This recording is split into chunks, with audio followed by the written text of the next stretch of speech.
Welcome to the March or Die Show. My name is Jeremy Stalnecker. I am your host and very glad to have you with me today. Thank you for listening, and if you are watching, thank you for watching. And I want to just say a special thank you to all of those over at Mojo 50. This is our Independence Day weekend, our 4th of July weekend, and you are listening. Thank you for doing that. For those of you that are listening to the podcast, thank you as well. Go ahead and subscribe to that podcast provider to make sure that you have new episodes when they come online every week, putting out a new episode of this show. Would love for you to continue to join me there.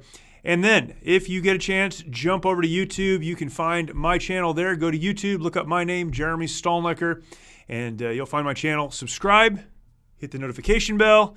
That lets you know when this and other content comes online. And I produce this to share with you, and I want to make sure that you are getting it. So please take a chance, take the time, which might be taking a chance, but take the time to go and check that out. Also, you can go to jeremystalnecker.com. You can find my blog there and all of my social media, contact stuff. Everything else is there as well. And again, be thankful if you would join me there and share this content out. That would be awesome. This is, as I mentioned, the 4th of July weekend, and we are blessed in this country this year to have the 4th of July fall on a Sunday right in the middle of the weekend, and we can celebrate with friends and family, and I hope that you are doing that. We have been through an extremely turbulent time, as I'm sure you are aware, here in the United States, and we're still in the middle of it.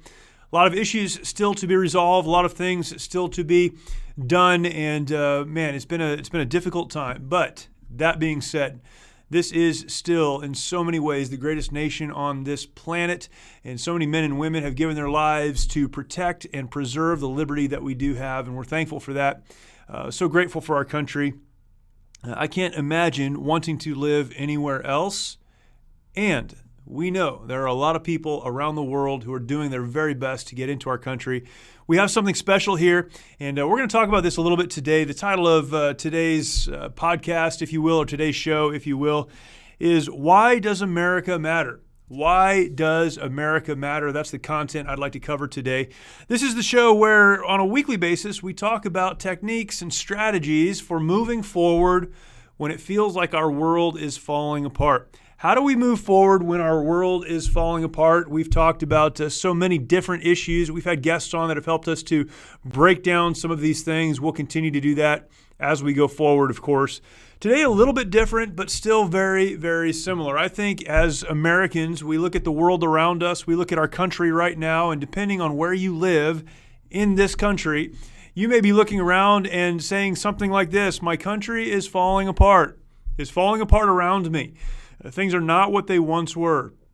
This is not the country that I recognize from my childhood, or as I watch old television shows or some of those things, I look back and I think this is not the America that we once had over there. Things have changed. Depending on the side of the political, I guess, and social aisle that you sit on, you may think they've changed for better or worse. You may look at what's happening and say we're moving in the right direction. This is progressive and this is what should be happening.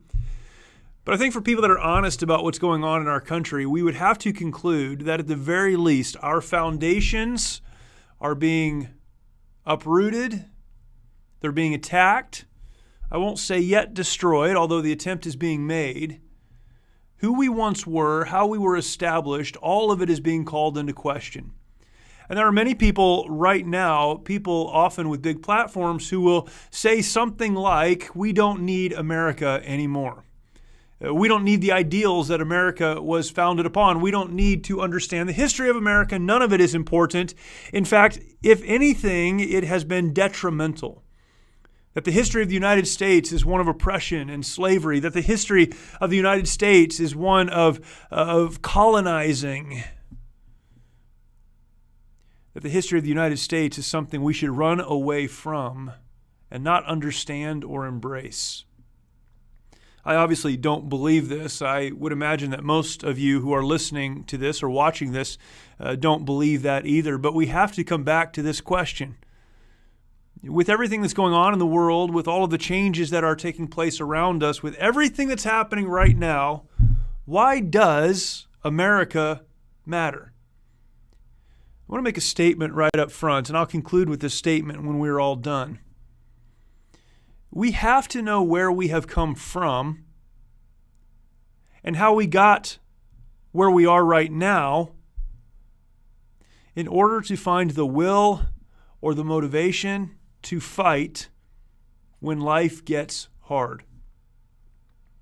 Again, every week we talk about dealing with battles, overcoming trials and difficulties and traumas. How do we move forward when it feels like our world is falling apart? Often what we need to do is dig down deep, understand where we came from, how we got to where we are, in order to find the motivation and the will to actually fight the battles in front of us. As a nation, we're in that exact same spot. We talk about the principles of march or die. I talk about this every week. As individuals, we have to decide, are we going to stay where we are and die emotionally and relationally and spiritually? We're going to just give up? Or in spite of everything that's going on, are we going to put one foot in front of the other and march? Maybe the future is uncertain, but we know we're moving forward. We have to go through that process as individuals, but you know what? We have to go through that process as Americans and as a nation. Why does America matter? We're going to talk about this today. I want to give you just some thoughts. I'll start with kind of a story, I guess, from my own experience. I've shared this before.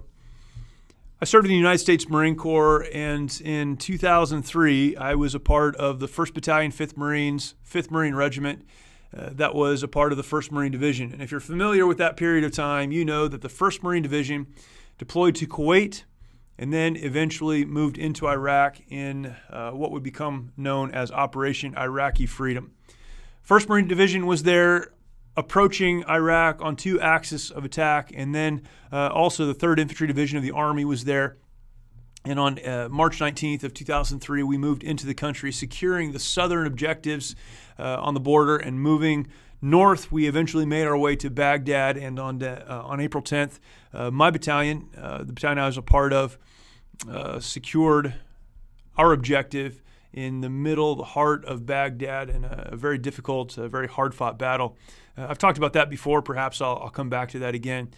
But I remember before going into Iraq, before going to Kuwait, my mom, who loves me and cares for me, she asked me how I felt about what we were getting ready to do, and if I believed in the cause, if I believed in what was being said, and if I believed in the reasons that were being given for us to go into Iraq.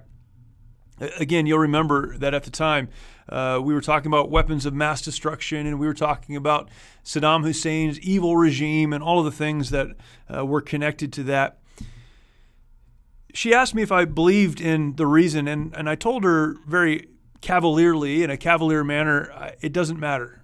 I am an infantry Marine. I am an infantry officer, United States Marine Corps. It does not matter. I am here to serve my country's interests, my country's needs, and that was probably the right answer, I guess, from a what I was taught standpoint as a Marine, but didn't really hold a lot of weight when the bullets started coming our direction. You move into the country, and now, in spite of all of the training you've done sending rounds downrange, the bullets are coming back this direction, the tracers are coming toward us, and we've got to figure some things out really, really quickly. We, the 1st Marine Division, about 30,000 Marines, went in with a lot of force and a lot of firepower. But there is that moment where you ask yourself, what am I doing here? Why am I here? Is it because someone told us there were weapons of mass destruction? Is it because Saddam Hussein is evil? Is it for some other reason? You begin to process through those things. And in the next several days, as we made our way north, certainly these were the thoughts that I was having and the discussions that we were having. I'll never forget, though, there was a day where we made contact with a local farmer. Often, as we moved north, we would go through villages and come to these farms where things had happened. Some of it was we had dropped ordnance on the Iraqi army. The Iraqi army left the area, but some of that ordnance was still there in fields, making it dangerous to do the things that farmers needed to do, dangerous to live. And so we would go in and try to clear some of that out and try to provide as much support as possible. We would do that, and we would make contact, and our interpreters would help us understand what was being said. And I remember this particular farm, we spent about a day there. It was a large farm. We had a lot to do, a lot to take care of. I spent a lot of time walking around and talking to the folks who lived there. I remember this farmer telling us that he was not able to plant crops. His field was huge, but it was empty. He couldn't plant crops because the water had been cut off to his area. He couldn't get water because he needed to sell his crops to pay the price for the water, and yet he could not grow crops because he didn't have water, and now he was stuck. He was so happy that we were there. He talked about the simple fact that us being there was going to make it possible for him to grow what he needed to grow and feed his family and take care of those that he was responsible for. As we made our way to the bigger cities, getting closer to Baghdad, and then finally, as we got into Baghdad, I realize as I'm saying all of this, we've got 20 years of this history behind us, and things went bad again before they got better, and we're still trying to sort through all of that. But as we came into the country in the spring of 2003, little kids running up to us and saying, "Thank you, thank you." Signs, USA, USA. So happy that we were there because we had pushed out a regime that was absolutely oppressing at the best, torturing and murdering at the worst their own citizens. The stories we heard over the next several days as we patrolled the streets and met shop owners and tried to restore some sense of balance and order, the stories that we heard were overwhelming. What the government was doing to its people. It didn't take long before, at least in my mind, I connected us being there with protecting people that could not protect themselves, standing up for people that had no means to stand up for themselves, and setting right, at least for a short time, the God-given individual liberty that those folks had. As Americans, we have historically taken this position, and I don't look through rose-colored glasses. I know not everything we've ever done has been with the purest of intentions. I can look back even on our invasion of Iraq and so many of the things that have happened since then and wonder about many of the motivations. But I'll tell you this, as Americans, not as politicians, not as international and public policy decision makers, as Americans, I believe we have always had a heart to stand up for those who cannot stand up for themselves.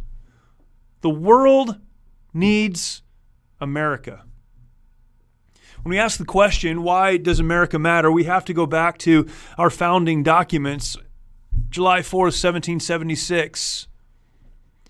A Declaration of Independence from Great Britain was issued. I want to read part of this to you. You've heard it. It's important for us to hear it again, to remember why. Why does America matter? Here's how it begins. When, in the course of human events, it becomes necessary for one people to dissolve the political bands which have connected them with another, and to assume among the powers of the earth the separate and equal station to which the laws of nature and of nature's God entitle them. A decent respect to the opinions of mankind requires that they should declare the causes which impel them to the separation. Now, if you know this history, you know all that went on before this declaration was made. Even the authors of the Declaration and later on our Constitution were men by and large who loved being English. They liked having a relationship with Great Britain. It wasn't that they didn't want that. It's that in the course of human events, it became necessary for one people to dissolve the political bands which have connected them with another. You see, what happened is they realized that the relationship with another nation was encroaching on the equal station to which the laws of nature and of nature's God entitle them. This is the part we're most familiar with. I'll continue reading. We hold these truths to be self-evident. Self-evident. You can see it. That all men are created equal. That they are endowed by their Creator with certain unalienable rights. That among these are life, liberty, and the pursuit of happiness. That to secure these rights, any form of government becomes destructive of these ends. Let me go back. That to secure these rights, governments are instituted among men, deriving their just powers from the consent of the governed. That, here's where I was a minute ago, whenever any form of government becomes destructive of these ends, it is the right of the people to alter or to abolish it, and to institute new government, laying its foundation on such principles and organizing its powers in such form as to them shall seem most likely to affect their safety and happiness. Prudence, indeed, will dictate that governments long established shall not be changed for light and transient causes. And accordingly, all experience hath shown that mankind are more disposed to suffer while evils are sufferable than to right themselves by abolishing the forms to which they are accustomed. But when a long train of abuses and usurpations, pursuing invariably the same object, evinces a design to reduce them under absolute despotism, it is their right, it is their duty to throw off such government and to provide new guards for their future security. This language, how it's written, it's beautiful, but it's difficult to maybe focus on or understand. Following this preamble and following this initial section, we hold these truths to be self-evident. There's a list of those grievances. This was not done lightly. It was done with great seriousness, and it was done with an understanding that there would be a cost to those who penned these words. They said, we need to throw off this government that is oppressing these people. But in the beginning, they explain why. All men are created equal, endowed by their Creator with certain unalienable rights, that among these are life, liberty, and the pursuit of happiness. They continue to talk about the consent of the governed and the right of the people. It's beautiful. We need to remember where we began so we understand how we got to where we are. We also then need to understand the cost of continuing down the path we're currently on. If America goes away, this is not a loss to you and I and our communities only. It's a loss to the world that we may never get back. Why does America matter? There's a couple of things I wrote down as I was thinking about this. America matters because America is an affirmation that liberty is given by God and not the government. We've got to hang on to this truth. Liberty, individual liberty, freedom is given by God and not the government. It is an unalienable right given to us by God. We are born with this. When we look at countries around the world where there are not individual freedoms and liberties, or their individual liberty is extremely limited, folks who are born into that and raised in that, they believe that's just how it is. But what we understand from our founding documents and what we understand as Americans and what we do our best historically to project on the world is that your liberty, your freedom, it's not given to you by the government. It's given to you by God. It's something you're born with. And if it's something that you're born with and you're not living it out, then either it's been taken away or you've given it up. Freedom dies when we believe it does not exist. And yet in the hearts of all men and women is a desire to be free. It's a freedom given to us by God and not the government. America matters so we can continue to project that truth, to stand for that truth. Second, we understand that America matters because America is an affirmation that all men are created equal. The word men, of course, is gender neutral. It means men and women. We're all created equal. Doesn't matter where you come from, what you look like, what you necessarily like, what you enjoy doing, what your hobbies are, your religious background. None of it matters. We are all created, that is by God, equal. Now, again, no rose-colored glasses. I understand that even while penning these words, there was slavery in the United States and would be for quite some time after this. I realize that the founders, those who penned these words, those who have said they believed what was written here, have not always gotten it right. But principally, an understanding is at work. We realize that all men are created equal. These are the words that would eventually lead to the declaration that slavery in the Emancipation Proclamation was wrong. Why do we forget this? Mankind has always attempted to oppress other men, but we foundationally, fundamentally, and firmly believe that we're all created equal by God. No one has more intrinsic value than anyone else. And if we continue to run down the road we're running down right now, dealing with so many of the silly issues that we're dealing with right now and saying things, some of the things that we're saying right now, we're forgetting that we have moved through a process of actualizing this fact that we're all created equal. That doesn't mean we all have the same thing. It doesn't mean we all turn out exactly the same. It doesn't mean that everyone has the same amount of wealth or the same education. What it means is we have the same starting place, created equal by God. America matters because it establishes the relationship between the governed and those who govern. We have gotten this so wrong, and we are fighting this fight right now. So many of you are fighting this fight right now. But America matters because it communicates, at least it has, and it can continue if we'll win this fight. It communicates that the governed hold those who are governing responsible for their actions. That those who have been elected to a position of governance are there for the people that they govern and not the other way around. We have gotten this so upside down in many countries. This is not even a question. In the United States, there's still a question mark. We've had it right. We're at a place of questioning exactly what that relationship looks like, and the decisions that are made right now will determine what our kids think about the government. But America matters. America matters as it was founded because it establishes the relationship between the governed and those who govern. We see that America matters because of America's global actions taken in response to those affirmations.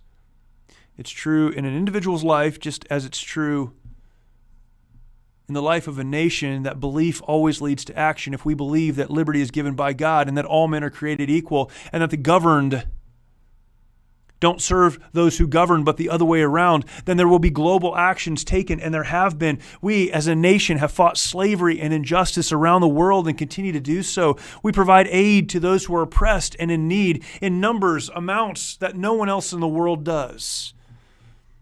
We've traditionally provided a safe harbor for those without a home. We are in a fight over immigration, and legal, safe, effective immigration is something we should certainly fight about. But America has always served as a place of refuge and harbor for those that have nowhere else to go. We've been that to the world. And with all of that, we understand that America matters because we are to be, as Ronald Reagan said, the city on a hill that gives hope to those fighting for their own God-given rights. There are people around the world who are fighting to reclaim their God-given right of liberty, to reclaim the truth that all men are created equal, to take back their government. Ronald Reagan, when he was talking about this during his farewell address in 1989, he said this. He said, "In my mind, it was a tall, proud city built on rocks stronger than oceans, windswept, God-blessed, and teeming with people of all kinds living in harmony and peace. A city with free ports that hummed with commerce and creativity. And if there had to be city walls, the walls had doors, and the doors were open to anyone with the will and the heart to get here." He said, "We must consider that we shall be as a city upon a hill. The eyes of all people are upon us. said, if we shall deal falsely with our God in the work we have undertaken, and so cause him to withdraw his present help from us, we shall be made a story and a byword through the world. He's paraphrasing to an extent a number of things, but specifically Matthew chapter 5, verses 14 through 16, talking about that light. What Ronald Reagan said is the truth, that America matters because of the eyes of the world that are upon us.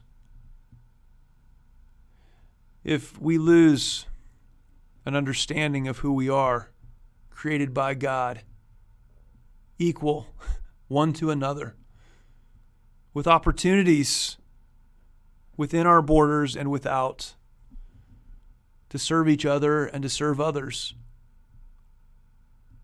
If we lose that,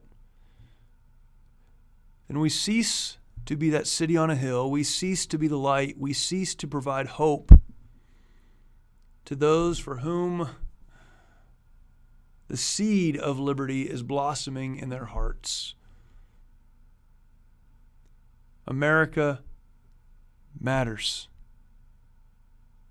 And again, every week on this show, we talk about how to move forward when it feels like our world is falling apart. In so many ways, it feels like our nation is falling apart. In our lives, it's important for us to reflect on where we came from and how we got to where we are so that we can find the will to fight the battles in front of us. And so it is as Americans. And so it is right now.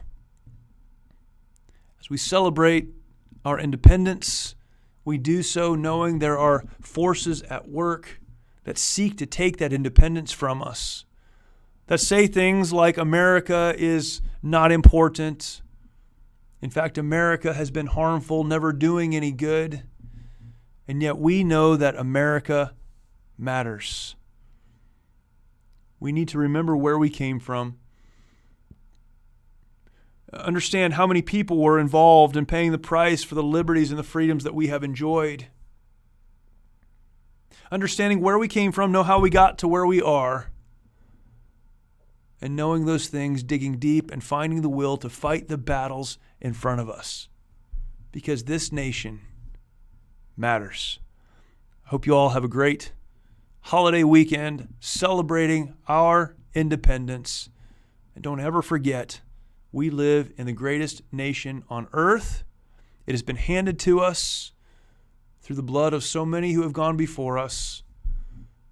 And it is now our responsibility to carry that forward. Thank you for listening. I appreciate it.